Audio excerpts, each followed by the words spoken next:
Mozart. So now we get to our, well, I guess you could call Purcell classical, but we really get to the first really classical musician on the list, Mozart.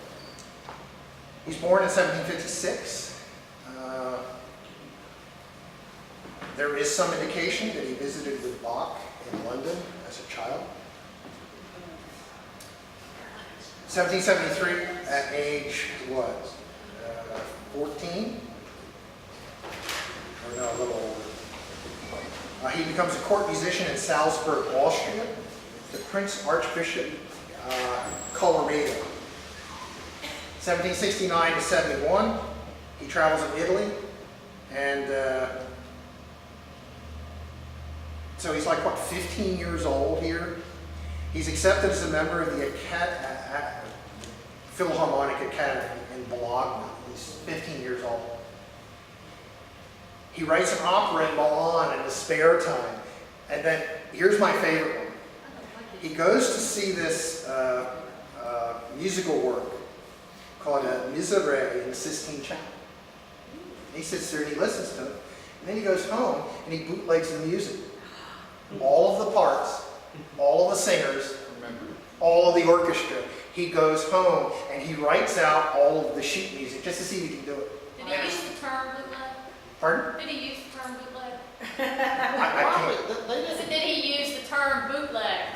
no, that was mine. Think of how good a musician you would have to be to go hear the Atlanta Symphony Orchestra play Beethoven's Ninth. And then you would go home and you would write out all of the sheet music, all of the scores for all of the instruments, just based on what you heard. Think about that. That is amazing. So that's the kind of talent this guy had. And he's 15 years old. Amazing stuff. 1777, unhappy with his pay and creative opportunities, he resigns from his court musician gig in Salzburg. 1779, he accepts a court organist and concertmaster position in Salzburg at 3 times the pay of his old job. So sometimes you want to quit your job and then they want to bring you back at a higher pay.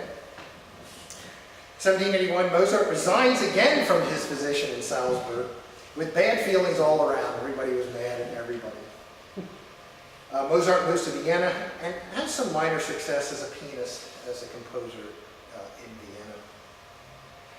I think this guy was a genius, but I think he was a temperamental, unstable genius. Perhaps unstable.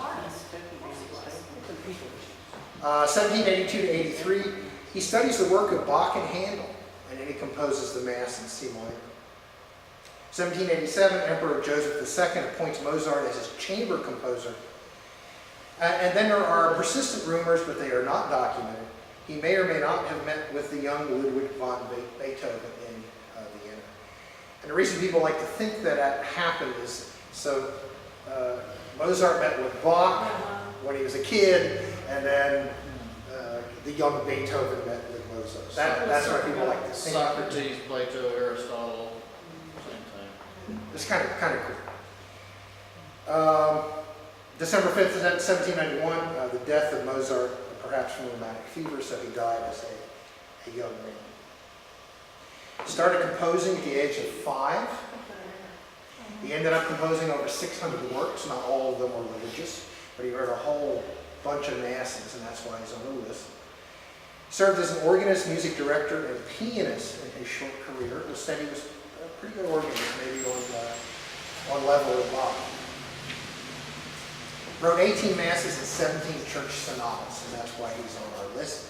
And especially his masses are still performed today. And then I listed some of his masses here. And one requiem, which is also performed from time to time. So today we kind of got in our first more traditional musicians. The last two, Purcell and Mozart, both very definitely liturgical